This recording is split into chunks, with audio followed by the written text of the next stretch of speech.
안녕하세요. 닥터유 유태호입니다. 오늘의 주제는 다한증 완치훈련입니다. 다한증, 땀이 많이 나는 건데요. 아주 불편하거나 아니면은 외모, 일상, 일 또는 공부, 그리고 관계에 있어서 지장을 초래할 정도의 땀을 배출한다. 이게 이제 다한증이죠. 얼굴에 땀이 많이 난다. 그러면 어떤 문제가 생기겠어요? 네, 이 자체가 불편하죠. 그런데 외모에 문제가 됩니다. 다른 사람들하고 상대를 할 때 이게 이제 얼굴에 땀이 많이 나면은 이게 관계가 좀 어려워지겠죠. 특히 이제 여성들이 화장을 했을 때, 네, 화장이 어떻게 되겠어요? 막 지워진다든지 이런 문제가 생기잖아요. 네, 이게 이제 외모와 관계에 이제 지장을 주는 거고요. 겨드랑이의 땀. 네, 이것도 이제 여성들한테 주로 문제가 됩니다. 이게 이제 옷을 벗을 때 겨드랑이에 땀이 난 걸 갖다 보여준다는 게 여성들한테는 굉장히 큰 수치잖아요. 네, 역시 외모에 문제가 되는 거죠. 손의 땀. 네, 이거는 이제 어떤 때 문제가 되냐면 악수를 한다든지 아니면은 내가 시험을 봐야 되는데 손에서 땀이 뚝뚝 떨어져요. 그러면은 네, 시험지가 적거나 아니면 답안지가 적겠죠. 이것도 문제가 되고요. 악기를 가지고 내가 연주를 한다. 이럴 때 손에 땀이 많으면은 이것도 문제가 되겠죠. 전신에 땀이 많이 난다. 네, 이러면 이제 옷이 흠뻑 젖지 않겠어요? 네, 그걸 자꾸 그 자체도 이제 불편함이지만은 또 갈아입어야 되는 불편함. 네, 이런 것들이 이제 전부 다한증의 이제 힘듦 또는 장애가 되겠습니다.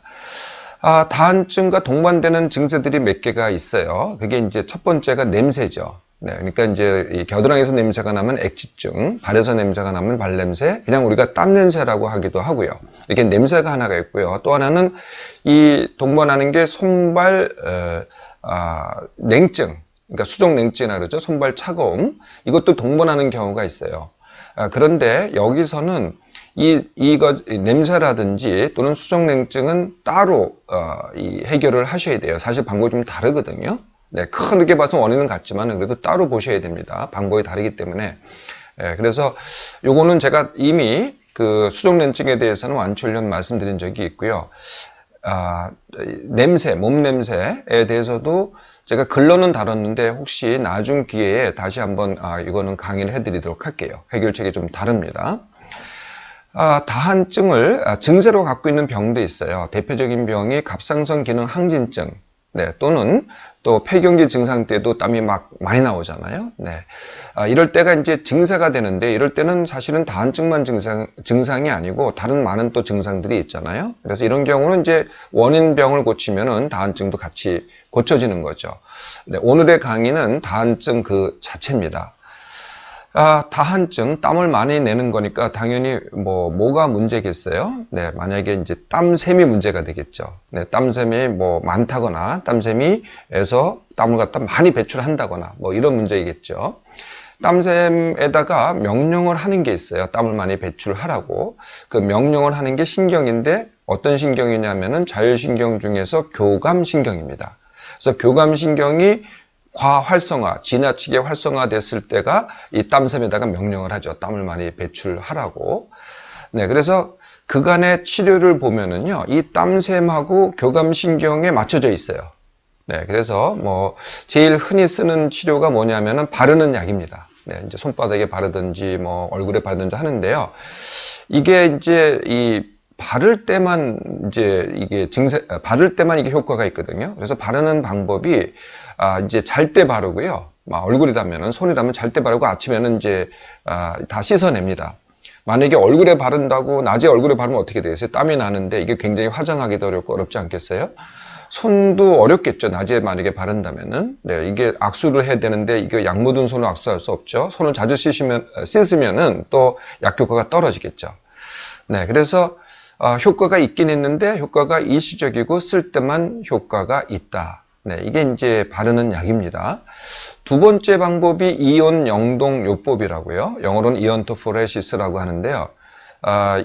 이제 말은 이렇게 복잡한데요. 그러니까 약한 전류가 통하는 물입니다, 물. 네, 물을 갖다 이렇게 수조에 넣어가지고 이렇게 통에 넣어가지고 손이나 발을 담그는 거거든요. 네, 이런 치료를 갖다가 한 일주일에 2, 3회 정도 합니다. 이것도 완치가 되는 게 아니고요. 이거를 사용할 때만, 이런 치료를 받을 때만 효과가 있죠. 네, 세 번째 방법이 먹는 약입니다. 먹는 약은 항콜린제라고 하는데요. 아까 제가 교감신경이 땀샘에다 명령을 한다 그랬잖아요. 근데 그 교감신경의 끝에 신경 전달 물질이 나와요. 그 신경 전달 물질이 아세틸콜린, 그러니까 콜린이라고 합니다. 그것을 억제하는 거죠. 그래서 항콜린제입니다. 네. 그런데요, 네. 전신에 땀이 난다. 그러면 국소적으로 뭐 바른다 그래서 이게 큰 도움이 안 되지 않겠어요? 그래서 이제 전신 다한증에 도움이 되는데요. 문제는 이게 부작용이 큽니다. 예, 바른 약에 비해서는 부작용이 크고 또 역시 먹을 때만 효과가 있거든요. 네, 그래서 이제 제한적으로 사용이 되죠. 이렇게 이런 거 말고요. 이제 세 가지 이제 시술이 있습니다. 첫 번째가 보톡스, 두 번째가 레이저, 세 번째가 이 교감신경 절제술. 이건 이제 수술입니다. 이 세 가지가 있는데요. 보톡스는 이제 여러분들 잘 아시다시피 신경을 마비하잖아요. 네, 그런데 이게 맞을 때 되게 아픕니다. 이게 한 군데만 맞는 게 아니고 여러 군데를 맞게 되거든요. 네, 비용도 비용이지만 그리고 효과가 6개월 갑니다. 네, 그러니까 또 길게 하는 사람도 짧게 하는 사람도 있지만 보통 6개월마다 또 다시 맞아야 되는 거죠. 그러니까 완치가 안 됩니다. 레이저는 이게 이제 땀샘을 파괴시키는 레이저거든요. 네, 그러니까 선택적으로 땀샘만 파괴를 시키는데 그런데 어디에만 해당이 되냐면은 겨드랑이에만 해당이 돼요. 네, 딴 데는 해당이 안 됩니다. 손이나 얼굴이나 이런 데는 해당이 안 되고 오로지 겨드랑이에서 땀이 많이 날 때 여성들한테는 해당이 될 수가 있겠죠. 근데 이것도 이게 듣는 사람이 있고 안 듣는 사람이 있어요. 100%는 아니고요. 이것도 역시 재발을 할 수가 있습니다. 이제 마지막이 그 교감신경 절제술이라는 건데 이건 정말 수술입니다. 그래서 이제 교감신경이 이제 목 뒤 척추 부위에서 이렇게 나오거든요. 근데 그게 이제 이렇게 이 흉곽을 통해서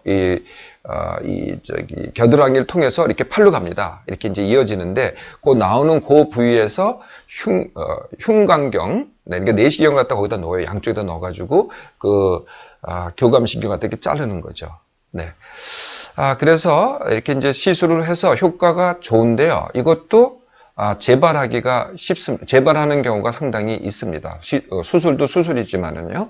이게 당일 수술이긴 해요. 당일 입원해서 당일 퇴원을 하지만 이게 전신 마취를 해야 됩니다. 이게 내시경이 이게 흉곽에 들어가야 되니까. 이런 치료에 다른 또 부작용이 하나가 있어요. 아까 말씀드린 그런 부작용 말고 일시적인 효과가 있다는 그거 말고도 또 부작용인데 그게 뭐냐면은 반동 다한증이라는 겁니다. 반동이라는 말을 제가 고혈압 완치를 해서 썼던 적이 있었는데요.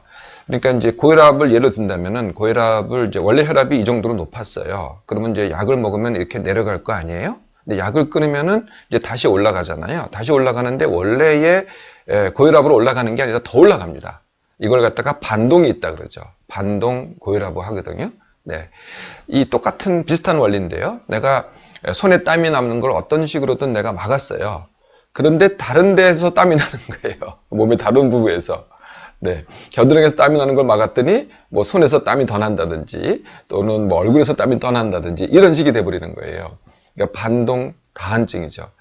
이렇게 되는 이유가요. 이게 이제 중요한 이유가 있는데 그게 뭐냐면은 땀이 나게 하는 게 여기 있는 국소적인 땀샘만이 문제가 아니고요. 또 이 땀샘에다가 명령하는 교감신경만이 문제가 아니라 가장 큰 문제가 뇌에 있다는 거죠. 뇌에서 명령을 한다는 거거든요. 네.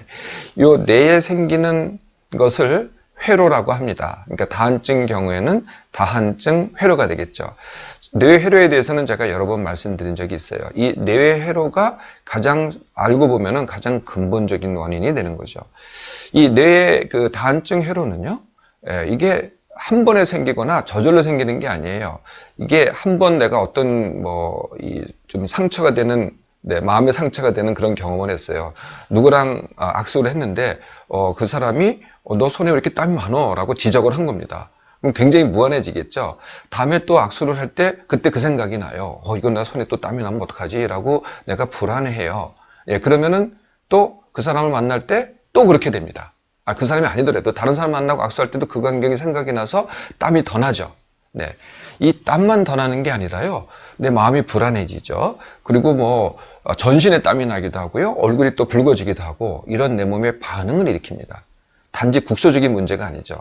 이 뇌에서 기억을 하고 이 뇌에서 다시 명령을 해서 어떻게 보면은 국소적인 이 교감신경에 를 갖다 명령을 내리기도 하고 아니면은 전신의 교감신경에 명령을 내리기도 하는 거죠. 네. 그래서 이것은요, 뇌 다한증 회로는 학습된 것입니다. 학습된 것입니다.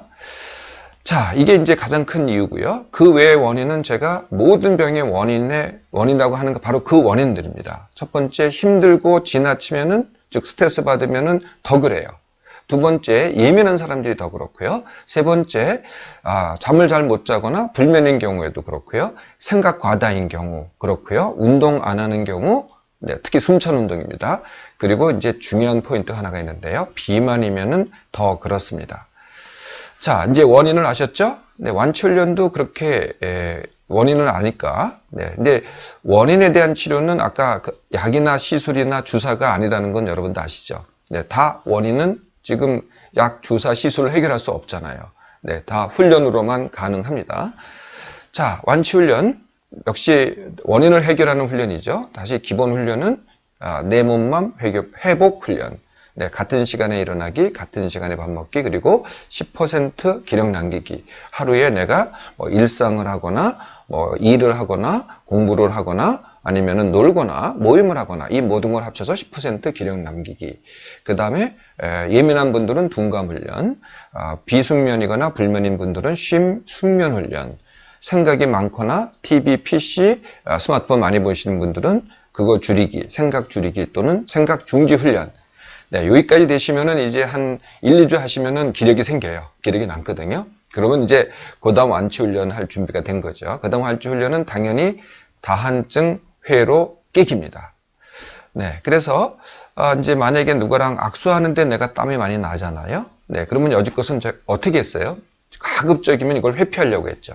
네, 그리고 만날 때도 저하고 악수한 분이 그런 분이 계셨어요. 저하고 악수를 하는데 이렇게 악수를 못해요. 항상 손을 다 피질 않고 뭐 손가락을 이렇게 한다든지. 이분이 이제 손에 땀이 많아서 그러신 거거든요. 네, 그러니까 악수하는 게 굉장히 겁나고 불안하고 두려운 거예요. 네, 이런 상황을, 그러니까 이 회로가 작동되는 상황을 일부러 다가가서 하기입니다. 네, 뭐 그게 악수가 됐던, 아니면 시험이 됐던, 아니면은 뭐 악기 연주가 됐던 일부러 하는 거죠. 그런데 이게 너무 압도적으로 당하면은 이게 훈련이 안 돼요. 모든 훈련은 밀당으로 하는 거거든요. 밀당이라는 것은 이전에 뭐 어저께라면 어저께 했던 것보다 조금 더 하는 겁니다. 갑자기 압도적으로 해서 이거 다시 못하겠다 이렇게 가는 게 아니죠. 그래서 조금 더 강하게 하고 또 할만하면은 또 며칠 지나서 조금 더 강하게 하고 반복하면서 조금 더 강하게 이렇게 조금씩 강하게 하는 걸 밀기라 그러고요. 조금 강하게 했더니 이게 너무 힘들어요. 그러면 다시 되돌아가는데 안 하는 게 아니고 요 전 수준으로 밀기 하기 전 수준으로 되돌아가는 겁니다. 이걸 당기기라고 해요. 밀고 당기기를 하면서 계속 끝날 때까지 앞으로 가는 거죠. 네, 그게 뭐 손이 됐던 얼굴이 됐던, 네, 얼굴도 뭐 누구를 만났을 때라든지 무슨 음식을 먹었을 때라든지 이런 이제 상황들이 생겨요. 그러면 거기에 점점 다가가는 거거든요. 네, 이게 이제 다한증 회로 깨기입니다. 여기까지만 하시면은요, 대부분은 이제 완치가 됩니다. 그래도 안 되잖아요. 예, 그러면 이제 숨찬 운동을 하셔야 됩니다. 운동에는 크게 숨찬 운동과 이 땀이 나는 운동이 있어요. 네, 숨찬 운동은 대개 실외에서 하는 운동, 땀이 나는 운동은 대개 실내에서 하는 운동입니다. 네, 다한증에 효과가 있으려면은 실외에서 하는 숨찬 운동이 효과가 더 있습니다. 물론 실내에서 하는 땀이 나는 운동도 도움이 되긴 해요. 근데 어떻게 생각해 보면 땀을 많이 내니까 이게 오히려 도움이 될 것 같다고 생각하지만 사실 그렇지 않습니다. 숨이 운동할 때입니다. 이런 정도로 차는 운동이 이 다한증에 즉각적인 효과를 보이는 거죠. 뭐 빨리 뛴다든지 조깅을 한다든지 등산을 한다든지 수영을 한다든지 진짜 자전거를 탄다든지 이런 운동들이 다한증 완치에 굉장히 효과적입니다. 그럼에도 불구하고 아직도 땀을 많이 흘리신다. 그러면 이제 마지막을 하셔야 돼요. 그게 감량입니다. 네. 이 다한증 완치를 위한 감량은요, 단 5kg만 해도 차이가 나요. 5kg만 해도. 네, 5kg 감량하고 담지기 하는 법은 제가 말씀드렸죠. 네. 닥터 위에 1주 1kg입니다. 네, 잘 하시는 분은 1개월이면은 5kg를 감량합니다. 네, 어렵지 않게 이것도 한번 참고하셔서 잘 안 되시는 분들은 해보세요. 자, 완치 훈련. 제가 늘 말씀드리는 그 완치 훈련입니다. 이 완치 훈련은요, 뭐 이렇게 하시긴 어렵죠. 네, 약 시술 주사는 이제 나는 가만히 있고 그냥 받기만 하면 되잖아요. 또 효과도 즉각적이잖아요. 근데 이게 안 끝나거나 안 끝납니다. 먹을 때나 뭐 맞을 때는 효과가 있지 안 끝나죠. 두 번째는 재발을 잘해요. 세 번째는 반동 다한증이 생겨요. 반면에 훈련은 한 번 하기가 어렵지 딱 한 번만 하면 됩니다. 네, 보통 빠른 사람은 2주, 늦어도 한 3개월이면 완치할 수 있거든요. 그리고 당연히 보너스가 있죠. 네, 이 원인이 사실은 모든 병의 원인이잖아요. 네, 다한증 완치만 해줘도 대부분의 다른 병들도 거의 완치에 가깝게 됩니다. 네, 하나로 일속 몇 조라고 해야 돼요? 3조, 4조, 5조 이렇게 됩니다. 자, 그동안 다한증 때문에 고생 많으셨죠? 네, 정말 짜증도 나고 여름 다가오니까 더 걱정도 되시죠? 네, 그동안은 약, 시술, 주사를 이용했다고 하신다면요. 아직 시간적인 여유가 좀 있으시니 지금 이제 5월이니 마음 잡고 한번 완치 훈련 해보세요. 딱 조금 힘들더라도 한 번이면 끝납니다.